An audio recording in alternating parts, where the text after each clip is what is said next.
الإنسان خلق هلوعا صدق الله العظيم الصلاة والسلام عليك يا سيدي يا رسول الله وعلى آلك وصحابك يا سيدي يا حبيب اللہ۔ احباب ذی وقار، آج کا ہمارا درس جزا کے بارے میں ہے کہ جزا کسے کہتے ہیں اور اس کا کیا حکم ہے۔ جزا کا مطلب یہ ہے کہ جب انسان کو کوئی مشکل پیش آئے یا انسان پریشانی کے عالم میں ہو یا انسان کو کوئی مصیبت پہنچے تو اس وقت انسان واویلا شروع کر دے، بے صبری کا مظاہرہ کرے،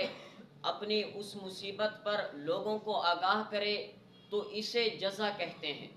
اور اس کے بارے میں اللہ تعالیٰ نے قرآن کریم میں ارشاد فرمایا کہ ان الانسان خلق ہلوعا، کہ بے شک انسان بڑا حریص پیدا کیا گیا ہے کہ جس وقت اسے کوئی مصیبت پہنچتی ہے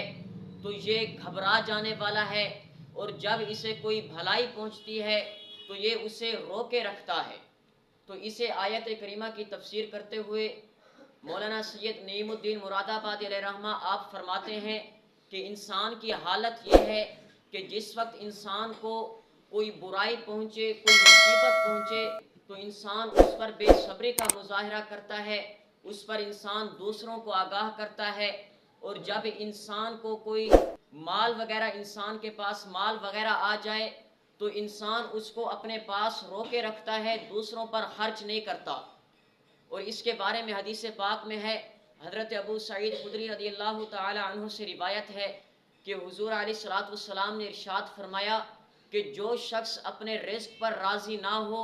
اور وہ اپنی بیماری کو عام کرنے لگ جائے، یعنی انسان کو کوئی مصیبت پہنچے یا تکلیف پہنچے تو انسان لوگوں کو اس پر آگاہ کرے، لوگوں کو اس کے بارے میں بتائے، تو اس کا کوئی عمل اللہ تبارک و تعالیٰ کی طرف بلند نہیں ہوگا، اور وہ اللہ تعالیٰ سے اس حال میں ملے گا کہ اللہ تعالیٰ اس پر ناراض ہوگا۔ اور اس کا حکم یہ ہے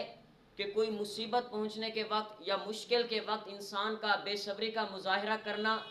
یہ انسان کا اپنے آپ کو ہلاکت میں ڈالنے کا سبب ہے، کیونکہ بے صبری کا مظاہرہ کرنے سے انسان کا جو صبر کرنے کا اجر ہوتا ہے اور ثواب ہوتا ہے،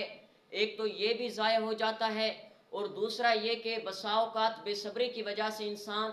دوسرے گناہوں میں بھی مبتلا ہو جاتا ہے۔